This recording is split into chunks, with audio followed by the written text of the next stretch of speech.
He walked into that restaurant holding his 7-year-old son's hand. His clothes were clean but worn by time. His shoes had been mended more than once. The boy carried a drawing notebook under his arm, and his eyes shone with anticipation. It was the first time he would eat out in almost a year. If you enjoy original and unique stories, please leave your like and subscribe to the channel so you don't miss any. His name was Miguel, a single father, widowed for 3 years. His wife, Laura, had died in a car accident on her way home from work. Since then, Miguel had been raising little Tomas alone. He worked as a mechanic in an old garage in the city's suburbs. His salary barely covered the bills, but Miguel did the impossible to ensure his son never lacked anything essential. Tomas was a sweet, intelligent child, full of dreams. He drew constantly. He said that one day he would be an architect and build a huge house for him and his father to live in together. That day was special. It was Tomas's birthday. Miguel had saved for months, putting aside coins, skipping lunches, mending his own clothes to avoid buying new ones. He had managed to save exactly $60, enough for a modest dinner at La Esperanza, a family restaurant in the center of town. It wasn't fancy, but for Tomas, it would be a palace. When they entered, several customers looked up, some with curiosity, others with a barely disguised judgment. Miguel felt each of those glances like needles on his skin. He knew what they were thinking. He knew how he and his son looked, out of place among the families dressed in their Sunday best. But he held his head high. He had worked honestly for every cent in his pocket. He had nothing to be ashamed of. A young waiter, no more than 25 years old, approached them. His name was Daniel, according to his name tag. He looked at them with an expression that Miguel couldn't quite decipher. It wasn't contempt, but it wasn't warmth either. It was something like caution. "Good evening, table for two?" Daniel asked, his voice neutral. "Yes, please," Miguel replied, squeezing Tomas's hand. Daniel led them to a table in the back, near the kitchen. Not the best location, but Miguel didn't complain. As long as they could eat in peace, the location didn't matter. Tomas sat down with enthusiasm, opening his notebook and showing his father his latest drawing. A house with a huge garden and a dog. "One day, Dad. One day we'll have this," said the boy, smiling. Miguel felt his heart tighten. "Yes, son. One day." Daniel returned with 2 menus. He placed them on the table and waited. Miguel opened his and quickly scanned the prices. He had calculated everything beforehand. An appetizer to share, 2 main dishes, and maybe, if there was money left, a small dessert for Tomas. $60. It had to be enough. "We'll have the onion soup to share and 2 grilled chicken dishes with vegetables," Miguel said carefully. Daniel wrote down the order, then he looked at Tomas. "And for the young man, something to drink?" "Water is fine," Miguel quickly replied. "Dad." Tomas started but fell silent when he saw his father's expression. Daniel looked at the boy for a moment longer. "I'll be right back with your order." As the waiter walked away, Miguel noticed that other customers continued to watch them. A well-dressed couple at the next table whispered something while looking in their direction. An older woman shook her head with disapproval. Miguel felt anger rising in his chest, but he swallowed it. He wouldn't let anything ruin this moment for Tomas. "Dad, do you think the food will be good?" asked the boy, his eyes shining. "I'm sure it will be delicious, son." Minutes passed. Then, something unexpected happened. Daniel returned, but he wasn't carrying just their order. He brought a tray with the onion soup, the 2 chicken dishes, but also a large glass of orange juice, a basket of fresh bread, and a small plate of French fries. "Excuse me," Miguel said, confused. "We didn't order this." Daniel placed everything on the table with a slight smile. "The juice and fries are on the house, for the birthday boy." Tomas's eyes widened. "How did you know it was my birthday?" Daniel pointed to the notebook. "I saw a drawing of a birthday cake there, and I heard you say you were turning 7. Miguel felt a lump in his throat. I don't know what to say." "Thank you. Enjoy," Daniel said simply, and walked away. Father and son began to eat. The food was delicious, better than anything Miguel had cooked at home in months. Tomas smiled with each bite, and that smile was worth more than all the gold in the world to Miguel. For a moment, he forgot the stairs, forgot the bills waiting at home, forgot the weight he carried on his shoulders every day. But then something else happened. The well-dressed couple at the next table called the manager. Miguel couldn't hear the entire conversation, but he caught fragments. People like that. This isn't that kind of establishment. We're paying good money. The manager, a middle-aged man with graying hair and a stern expression, approached their table. Miguel felt his stomach drop. He knew what was coming. He had experienced it before. In stores, on buses, in parks. The judgment, the rejection. "Good evening," said the manager, his tone formal but cold. "I'm sorry, but we've received a complaint. Some customers feel uncomfortable." Miguel felt the blood drain from his face. Tomas stopped eating, looking at his father with frightened eyes. "Uncomfortable?" Miguel repeated, his voice trembling with contained anger. "We're just having dinner. We're paying customers like everyone else." "I understand, but—" "No, you don't understand," Miguel interrupted, standing up. "You don't understand what it took for me to bring my son here. You don't understand the months of saving, the sacrifices, the—" "Sir, please lower your voice." The entire restaurant had fallen silent. Everyone was watching the scene. Miguel felt tears of humiliation burning his eyes, but he refused to let them fall. Not in front of Tomas. Never in front of his son. It was then that Daniel appeared. He positioned himself between Miguel and the manager, his expression completely transformed. There was no longer caution in his eyes. There was determination. "Mr. Ramirez," Daniel said to the manager, his voice firm, "these customers are not causing any problems. They're having a quiet dinner.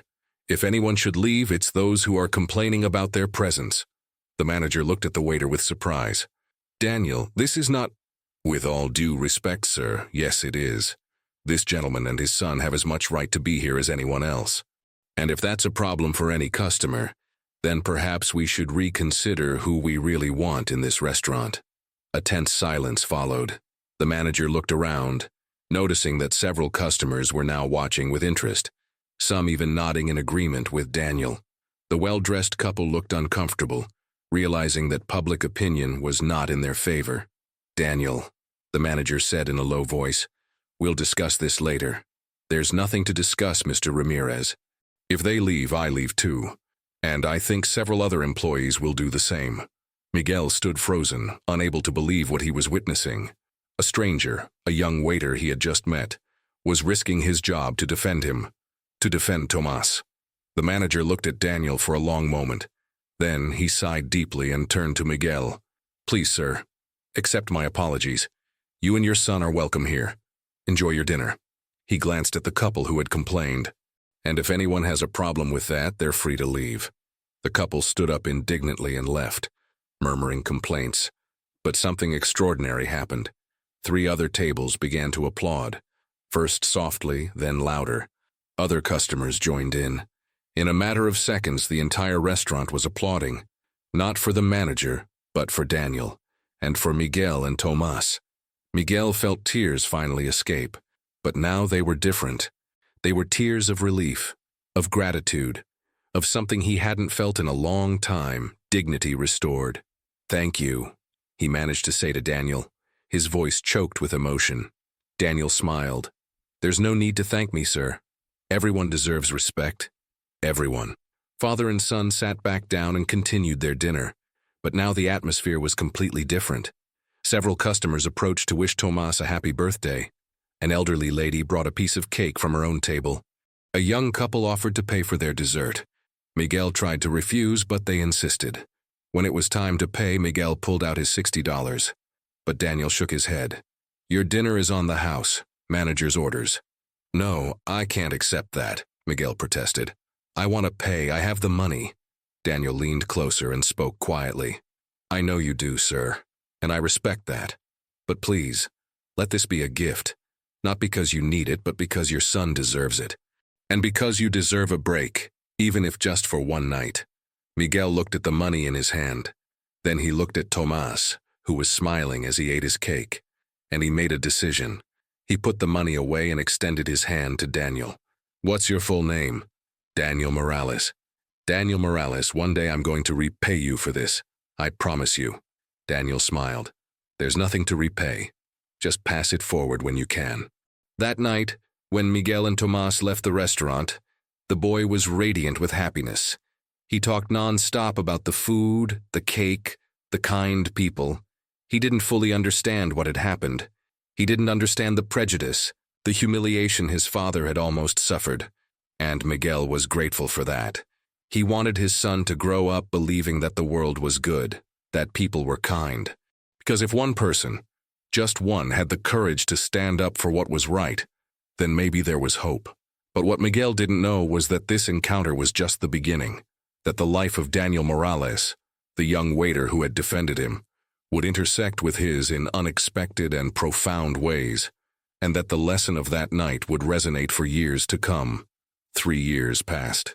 Miguel continued working at the garage, but now things were a little better. He had been promoted to head mechanic, and his salary had increased. Tomas, now 10 years old, continued drawing and dreaming of being an architect. The memory of that night at La Esperanza remained vivid in both their minds.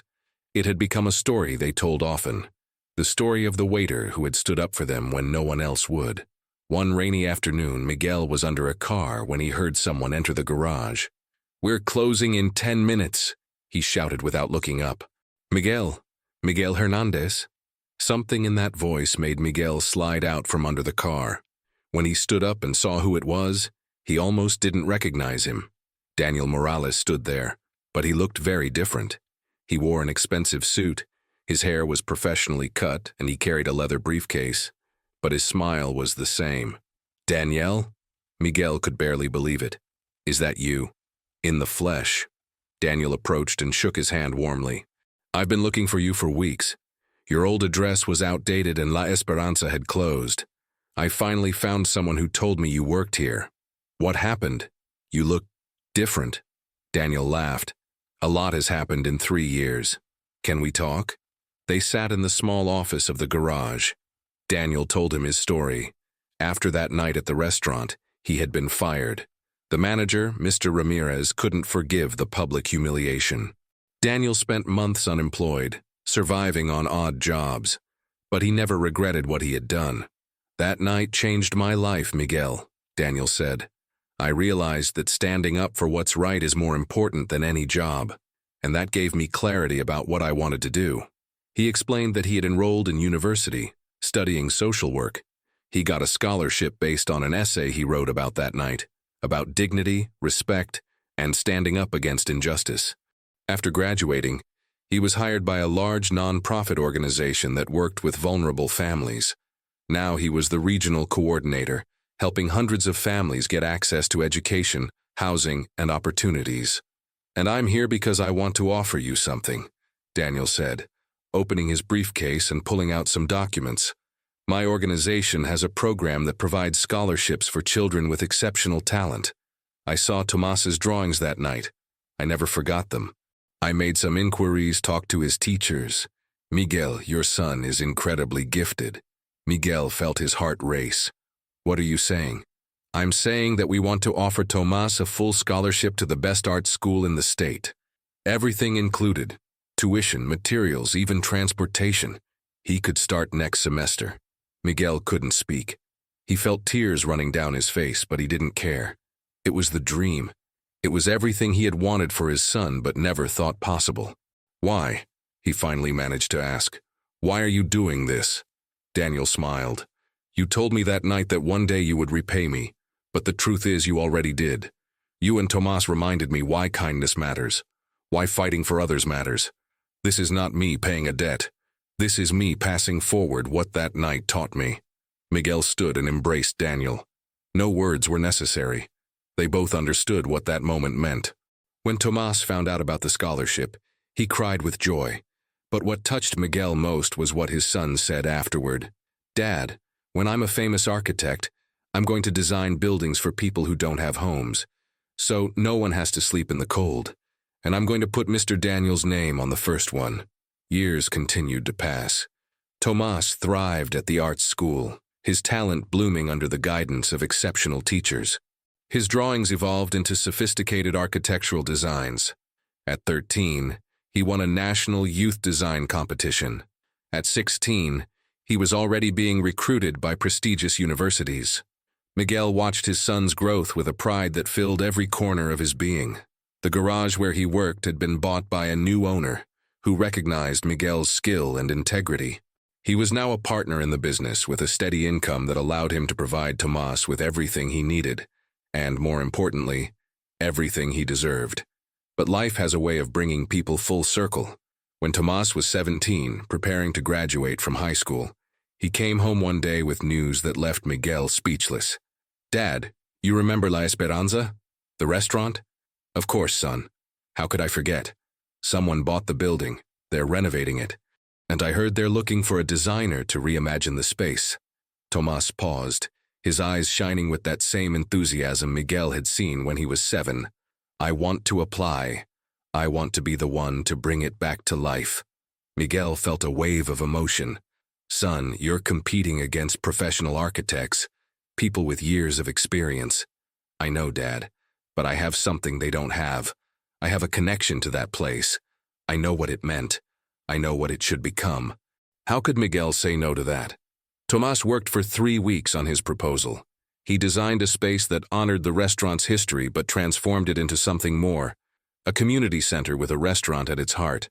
A place where families of all backgrounds could come together. Where no one would ever be judged by their appearance or their bank account. Where a father could bring his son for his birthday without fear of humiliation. The day of the presentation arrived. Miguel insisted on accompanying Tomas, though his son said it wasn't necessary. When they entered the building, still under renovation, with exposed beams and paint-splattered floors, Miguel was transported back to that night 10 years ago. He could almost see the table where they had sat, could almost hear the applause that had erupted when Daniel stood up for them. Tomas presented his design to a panel of 5 people. His voice was steady, confident.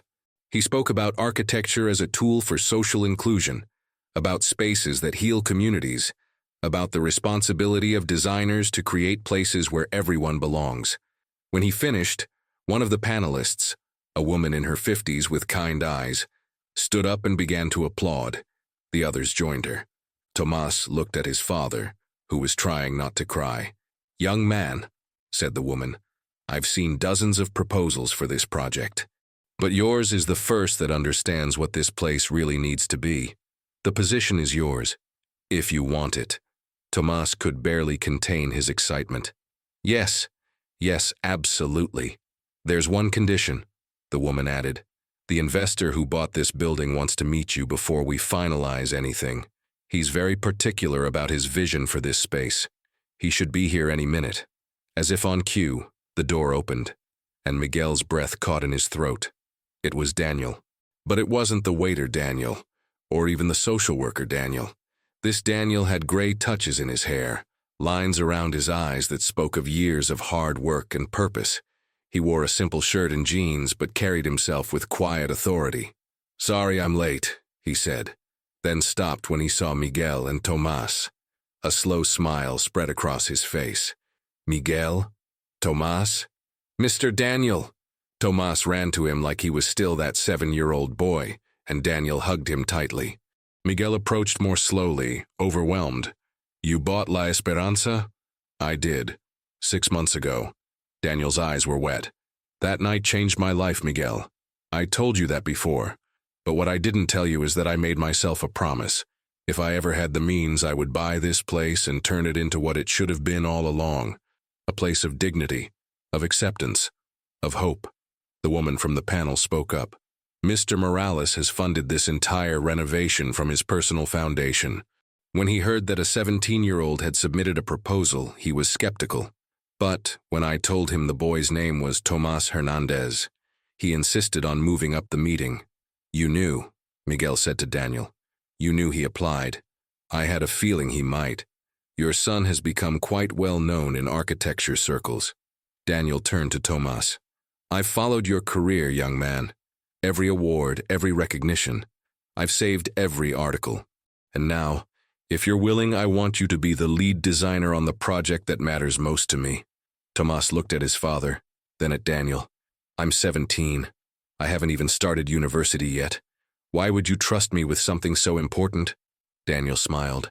"Because 10 years ago, you taught me something I've never forgotten. When we were kicking you out, When the world was telling you that you didn't belong, you sat at that table with dignity. You saw goodness in people even when they didn't see it in you. That kind of vision, that kind of heart. That's what I need for this project.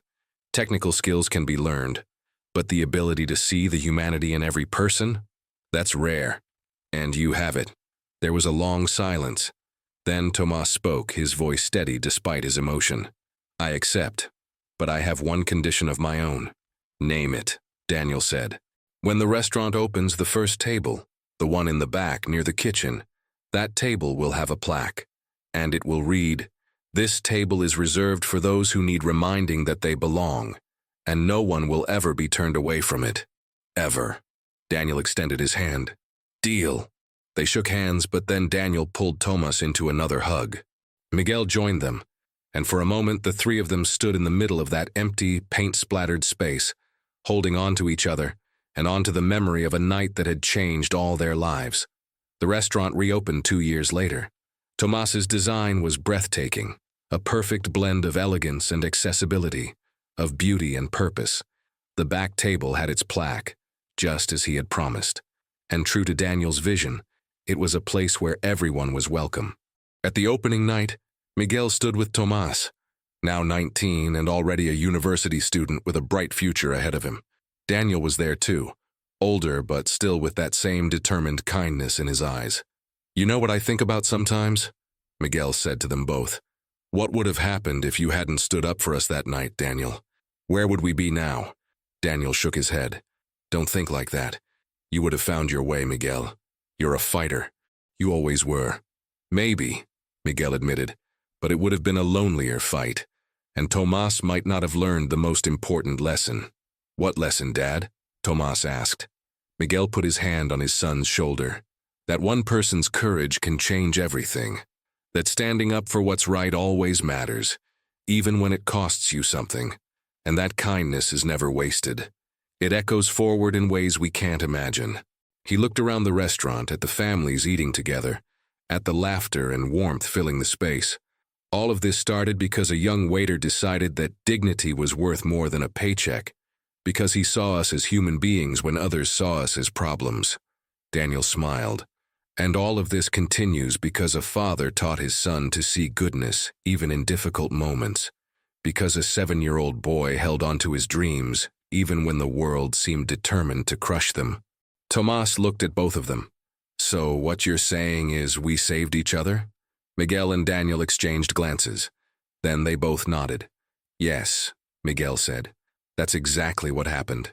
As the evening went on, Miguel watched his son talking with guests, explaining the design choices he had made, his face animated with passion and purpose.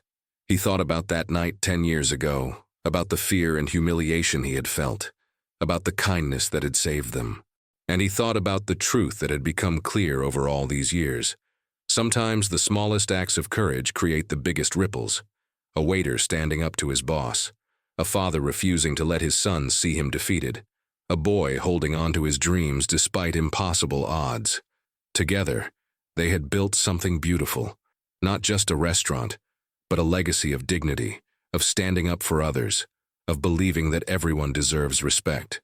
And that was worth more than all the gold in the world.